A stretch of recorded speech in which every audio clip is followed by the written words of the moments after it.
반갑습니다. 오늘은 고린도후서 3장의 말씀을 여러분과 함께 나누려 합니다.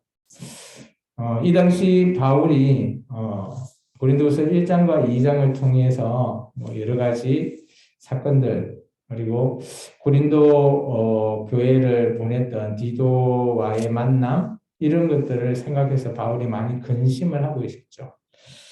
그러면서 도저히 안 돼서 디도를 만나기 위해서 바울이 결단을 내서 드로아로 거쳐서 마게도나로 건너가려고 할 때, 그곳에서 또 하나님의 성령님의 충만함으로 말미암아 이제 그리스도인들은 이렇게 살아야 한다. 그것을 제가 이렇게 제목으로 해석해 봤습니다. 그리스도인의 자세. 바울은 먼저 이렇게 얘기했습니다. 2장 하반절에 14절부터 17절까지. 그리스도인은 좋은 향기를 내야 된다. 여기서 이제 두 가지의 냄새를 냅니다. 하나는 사망에 이르는 냄새, 하나는 생명에 이르는 냄새다. 과연 어느 쪽을 선택해야 하나? 그리스도인은 이런 생명을 이루는 그런 냄새를 내야 되기 때문에 하나님 앞에 순전함으로 그리스도 안에서 함께 하는 자, 그런 자를 가리키고 있죠. 그러면서 오늘 3장 1절부터는 어떻게 보면 이 당시에 많은 초대교회, 바울이 세워놓은 초대교회 속에 예루살렘 교회에서 추천서를 통해서 어떤 사람들을 추천해서 가서 그쪽에 있는 교회에, 바울이 개척인 교회에 가서 이렇게 많은 이렇게 설교를 한다거나 그들에게 예루살렘 교회에서 이러이러한 메시지를 전달할 수 있는 그런 형태의 추천서가 아마 많이 돌았던 것 같습니다. 바울 때도 아마 이렇게 있었던 것 같고, 특히 나중에 심할 때는 요한이 사역할 때 AD 한 90년 정도에 추천서를 통해서 순회 전도자라는 사람들이 각각 돌면서 하나님의 말씀의 복음을 전하기 위해서 그런 추천서를 통해서 오늘 이 사람이 인정받은 사람이다, 공인된 사람이다 라는 형태로 추천서를 써줬다라고 우리가 알고 있습니다. 근데 오늘 이 바울 때도 이런 얘기를 하죠. 아마 추천서가 바울 때도 사용이 되어졌던 것 같아요. 그래서 바울은 이렇게 얘기합니다. 내가 너희들 앞에 추천서를 나는 없다. 내가 예루살렘한테 교회에 추천서를 받아서 너희한테 간 것도 아니고, 내가 또한 반대로 내가 너희를 열심히 또 교회를 개척해서 너희와 함께 했기 때문에 너희가 어떻게 보면 나의 추천서가 된다라는 것을 얘기하고 있습니다. 그래서 여기서 바울은 이렇게 얘기하죠. 너에게 붙이거나 혹은 너에게 받거나 할 필요가 없다라는 거죠. 왜냐? 바울에 있어서 고린도 교회는 바울이 개척을 했고, 그렇기 때문에 바울에 대한 신임이 두텁기 때문에 당연히 너희가 나를 추천하는 거 아니냐, 오히려 그렇게 설명하고 있는 거죠. 따라서 그러면서 또 다른 하나의 단어가 나옵니다. 우리가 2장에는 그리스도의 향기라고 하면 이 3장은 이 추천서를 예를 들어서 그리스도의 편지라는 단어를 말하고 있죠. 우리는 편지라 라고 얘기하고 있습니다. 그래서 저는 여기 보면 3절에 놓으면 우리로 말미암아 나타난 그리스도의 편지다라는 곳에 줄을 좀 끊으면 좋겠어요. 그리스도인의 두 번째 어떻게 불려져야 되나? 편지로 불려져야 된다는 겁니다. 바울은 모세 때에 하나님께서 시내산에서 십계명을 줬었던 그 상황과 지금 비교하면서 너희들은 이런 자들이 되어야 된다라는 것을 말하고 있습니다. 첫 번째 3절에 너희가 편지긴 하는데 편지는 어때요? 여기서는 이게 우리 옛날에는 서예를 할 때는 먹을 갈죠. 요즘은 볼펜으로 쓰잖아요. 어쨌든 간에 그는 먹으로 내가 너에게 쓴 것이 아니라 우리가 그리스도 편지인데 우리는 그럼 어떻게 쓰여진 자들이냐라는 거 하면 놀라운 사실을 말하고 있습니다. 우리는 하나님의 영으로 쓰여졌다라는 거예요. 그에 반해서 모세 때를 얘기하면서 모세 때는 돌판에 쓰여졌다라는 겁니다. 그래서 비교가 됩니다. 모세 때 시내산의 언약에 쓰여졌던 것을 어떻게 얘기하는가 하면 육에 쓰여졌다. 그리고 지금 우리는 하나님의 영으로 쓰여졌기 때문에 마음판에 쓰여졌다. 라고 말하는 거죠.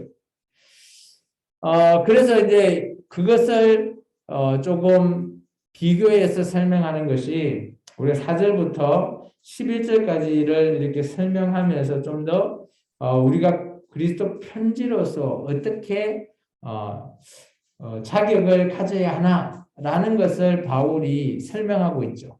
4절부터 우리 11절까지 같이 한번 읽어볼까요? 우리가 그리스도로 말미암아 하나님을 향하여 이 같은 확신이 있으니 우리가 무슨 일이든지 우리에게서 난 것 같이 스스로 만족할 것이 아니니 우리의 만족은 오직 하나님으로부터 나느니라. 그가 또한 우리를 새 언약의 일꾼 되었기를 만족하게 하셨으니 율법 조문으로 하지 아니하고 오직 영으로 함이니 율법 조문은 죽이는 것이요 영은 살리는 것이니라. 돌에 서서 색이 죽게 하는 율법 조문의 직분도 영광이 있어 이스라엘 자손들은 모세의 얼굴에 없어질 영광 때문에 그 얼굴을 주목하지 못하였거든. 하물며 영의 직분은 더욱 영광이 있지 아니하겠느냐. 정죄의 직분도 영광이 있는즉 의의 직분은 영광이 더욱 넘치리라. 영광되었던 것이 더 큰 영광으로 말미암아 이에 영광될 것이 없으나 없어질 것도 영광으로 말미암은즉 길이 있을 것은 더욱 영광 가운데 있느니라. 아멘.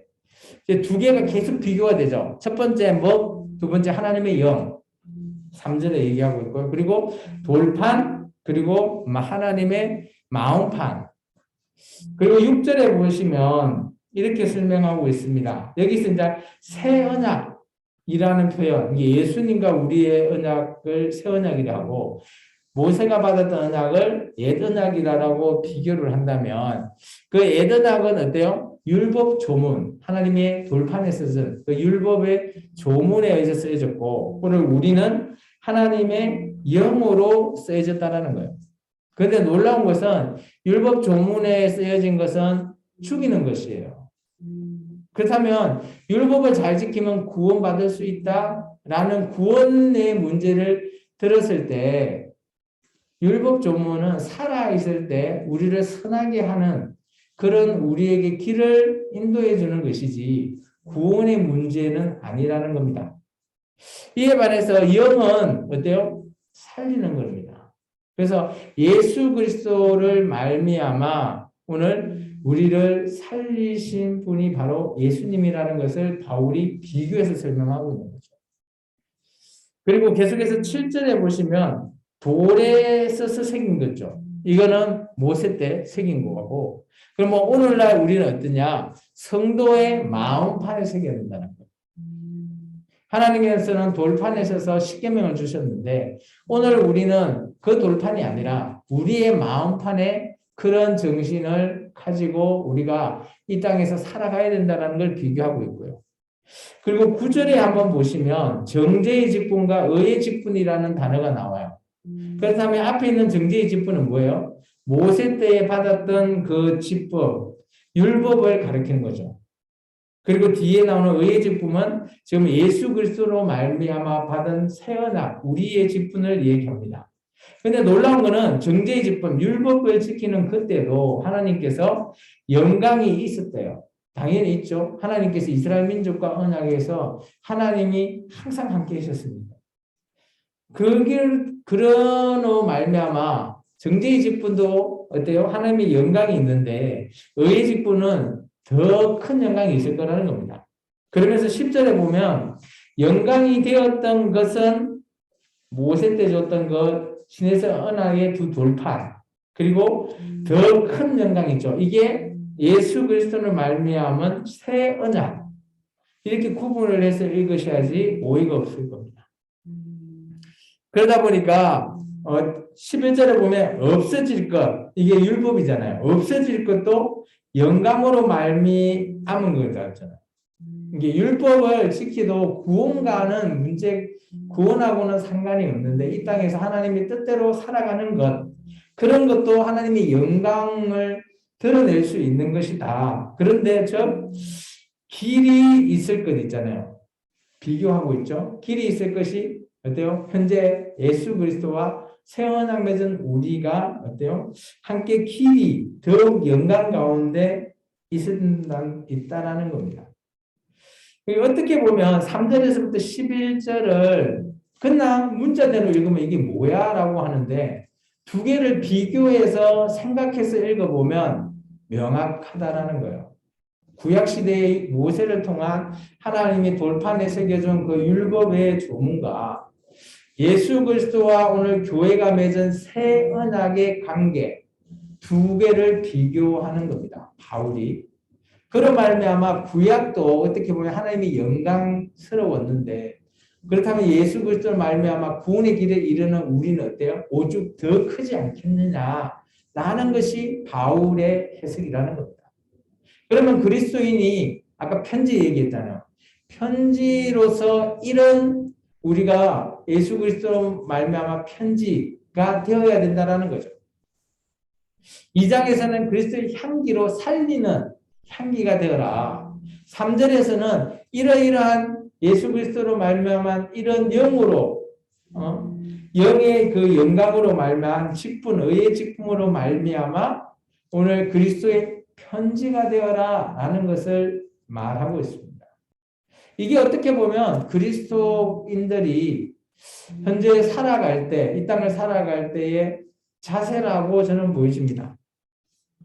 그래서 저는 이제 12절부터 17절까지가 어떻게 보면 구약하고의 관계를 설명하고 있지만 이것이 이제 그리스도인들의 자세를 명확하게 설명하고 있는 내용이 아니겠냐라고 보여집니다. 우리 말씀을 읽고 계속 설명을 드리겠습니다. 12절부터 18절까지입니다.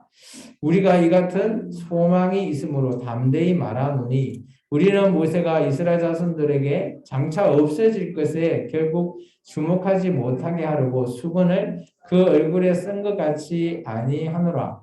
그러나 그들의 마음이 완고하여 오늘까지 구약을 읽을 때 그 수건이 벗겨지지 아니하고 있으니 그 수건은 그리스도 안에서 없어질 것이라. 오늘까지 모세의 글을 읽을 때에 수건이 그 마음을 덮어두다. 그러나 언제든지 주께로 돌아가면 그 수건이 벗겨지리라. 주는 영이시니 주의 영이 계시는 곳에는 자유가 있느니라. 우리가 다 수건을 벗은 얼굴로 거울을 보는 것 같이 주의 영광을 보매 그와 같은 형상으로 변화하여 영광에서 영광에 이르니 곧 주의 영으로 말미암음이니라. 아멘. 여기 보면 이제 어떻게 보면 그리스도인의 차세로서 한 세 가지를 설명하고 있는 것 같습니다. 12절을 보면 우리는 이 같은 소망이 있다라는 거죠. 이게 모세 때도 하나님의 그 백성들이 시내산 언약을 통해서 영광을 드렸고 그로 말미암아 하나님과의 구원을 받았다 확신하였는데 오늘 우리 같으면 오죽 더 큰 소망이 있다라는 것을 말하고 있습니다. 그러면서 모세의 얘기를 조금 가지고 오죠. 첫 번째는 모세가 글을 읽을 때 수건을 마음에 덮였다라는 표현이 있잖아요. 이게 구약에서는 하나님께서 보는 눈과 듣는 귀와 깨닫는 마음을 허락하지 않으셨대요. 그 신명기 말씀이거든요. 그렇게 얘기하셔서 모세 때 하나님 말씀을 읽었지만 수건을 덮어서 읽는 것처럼 그렇게 했다라는 거예요. 어떻게 보면 이 수건을 덮었다라는 형태는 하나님의 말씀을 읽을 때 보통 한 5루, 한 4가지 정도를 볼 수 있어요. 우리도 하나님의 말씀, 성경을 읽을 때 한 4가지 정도를 통해서 성경을 바르게 보지 못하게 하는 것들의 요소가 있다라는 겁니다. 첫 번째는 어떻게 보면 고집이에요, 고집. 우리가 좋은 것만 성경을 읽을 때 좋은 것, 이런 것만 나한테 가지고 오려고 하는 거죠. 그렇기 때문에 전체적으로 하나님이 무엇을 원하는지를 우리가 고려하지 않는다는 겁니다.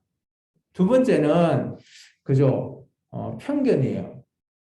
어느 한쪽으로 막 치우쳐서 이 말씀을 내 것으로 해석한다는 겁니다. 그리고 세 번째는 무지죠. 우리가 이제 뭐 이것을 알지 못해서 무지일 수도 있지만 여기서는 아예 말씀을 그냥 읽으면 아 하나의 말씀이구나 하고 그냥 이게 뭐가 됐든지 좀 더 깊게 있게 뭐 생각하거나 연구하거나 하지 않거나 아예 알려고 하지 않거나 있으니까 그냥 읽는다. 뭐 이런 형태의 무지가 성경을 제대로 올바르게 보지 못하는 요소를 가리키기도 하고요.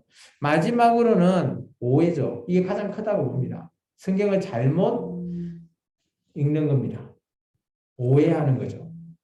오늘 모세에게 말했듯이 수건을 이렇게 14절에 보면 구약을 읽을 때 그 수건이 벗겨지지 않았다죠.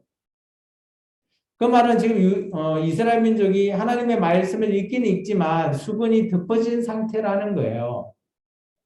그렇다면 이들이 하나님의 말씀을 제대로 정확하게 읽지 못하고 있다는 것을 바울이 수건을 덮은 걸로 표현하고 있습니다. 그런데 이 수건이 벗겨질 때가 있대요. 그것을 어떤가 하면 14절에 보면 그 수건은 그리스도 안에서는 없어질 것이다. 그렇다면 예수님으로 말미암아 이 말씀을 본다면 덮여있던 우리 성경을 바르게 읽지 못하게 했던 그런 모든 것들이 사라진다라는 겁니다. 그리고 세 번째는 16절을 보시면 놀라운 것은 주께로 돌아왔을 때 그 수건이 어때요? 벗겨진다라는 거예요. 어떻게 보면 이제 뭐 물론 오해할 수도 있죠. 뭐 우리는 예수를 믿는 게 언제나 주님 앞에 있다라고 하지만 우리의 마음이 세상 속에 있다면 주께로 돌아온 것이 아니라는 거죠. 그래서 우리가 언제나 주님께 돌아간다, 주님 앞에 뭐 이렇게 돌아간다라고 하면 탕자에서 다시 주님 앞에 돌아가는 자로 서지 않냐. 물론 그럴 수도 있지만 여기서 말하고 있는 것은 주께 돌아간다는 것은 우리가 성경을 제대로 바르게 읽지 못하는 그런 네 가지의 요소로 말미암아 우리가 주님이 항상 가까이 있는 것처럼 느껴지지 그렇지만 간격을 유지하고 있다는 거예요.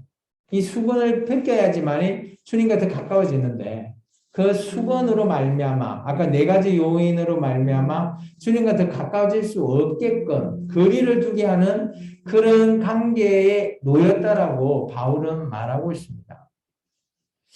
그러면서 오늘 17절에 보시면 주님은 영이시니 주의 영이 계시는 곳에는 자유가 있느니라. 여기서 주는 영이다 라고 하면 예수님은 영이시다.